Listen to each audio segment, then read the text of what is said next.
എൻ്റെ മൈൻഡിൽ കുറേ തോട്ട്സ് ഇങ്ങനെ വെറുതെ ഇരിക്കുമ്പോൾ ഇങ്ങനെ വരും. അങ്ങനത്തെ ഒരു തോട്ടാണ് ഞാൻ ഇപ്പോൾ ഇന്ന് പറയണത്. അതായത് നമ്മളൊക്കെ ലൈഫ് ഉണ്ടല്ലോ, നമ്മുടെ ലൈഫ് ഒരു വീഡിയോ എഡിറ്റിംഗ് സോഫ്റ്റ്വെയറിലൊക്കെ കയറിയ പോലെ ഒരു ടൈം ലൈൻ ആണെന്നുണ്ടെങ്കിലോ, അങ്ങനെയൊക്കെ നിങ്ങൾ ചിന്തിച്ച് നോക്കിയിട്ടുണ്ടോ? ഈ ടൈം ലൈൻ എന്ന് പറഞ്ഞ സാധനം അത് കണ്ടിന്യൂസ് ആ ഒരു ടൈം ഇങ്ങനെ ഫോളോ ചെയ്ത് പോകുന്നുണ്ടാവും. അതായത് ഓരോ സെക്കൻഡിലും ഏതാണ് വിഷ്വൽ എന്നുള്ളത് കറക്റ്റ് ആ ഒരു സ്ക്രീനിൽ ഇങ്ങനെ കാണുമല്ലോ.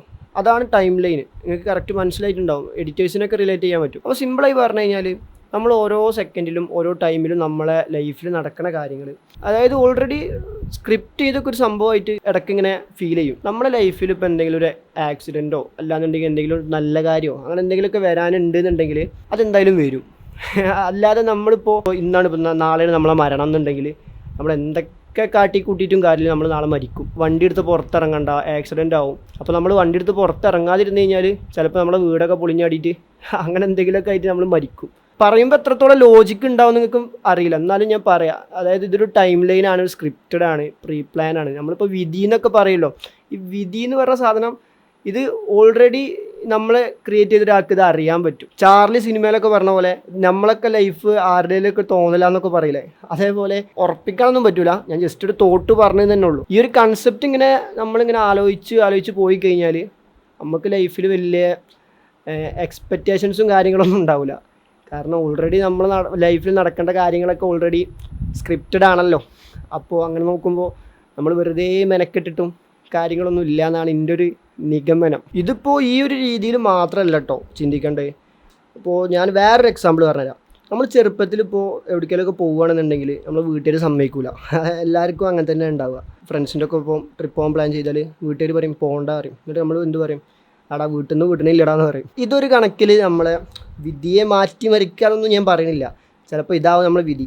കാരണം ഇപ്പോൾ ഒരുപാട് ട്രിപ്പ് അങ്ങനെ എൻ്റെ ആയിട്ടുള്ള ട്രിപ്പുകളുണ്ട്. കാരണം ഒരു 5 ആൾ പ്ലാൻ ചെയ്ത ട്രിപ്പിൽ ഒരാളും പോവില്ല.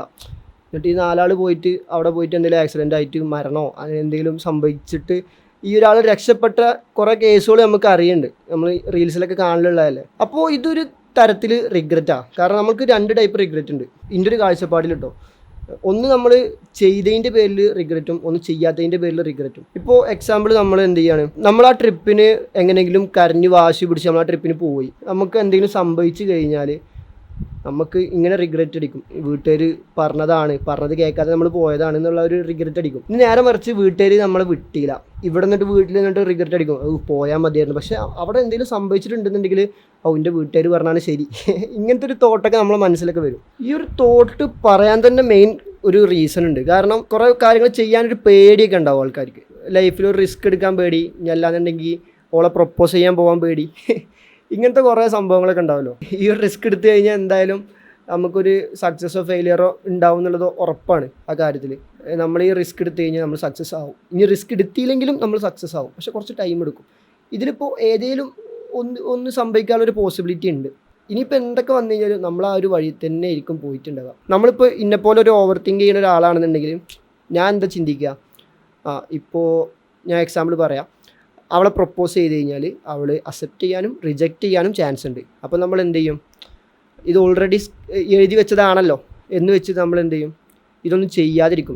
നമുക്കുള്ളതാണെങ്കിൽ നമുക്ക് വരും എന്നുള്ള ഒരു മൈൻഡ് സെറ്റിൽ നമ്മളിത് ചെയ്യാതിരിക്കും. പക്ഷേ ഈ ഒരു ചെയ്യാതിരിക്കലാവും എന്ത്, ഈ സ്ക്രിപ്റ്റിൽ എഴുതി വെച്ചൊരു സംഭവം, നമ്മളെ ടൈം ലൈനിൽ നമ്മളെ ഒരു ലൈഫിൽ എഴുതി വെച്ചൊരു സംഭവം.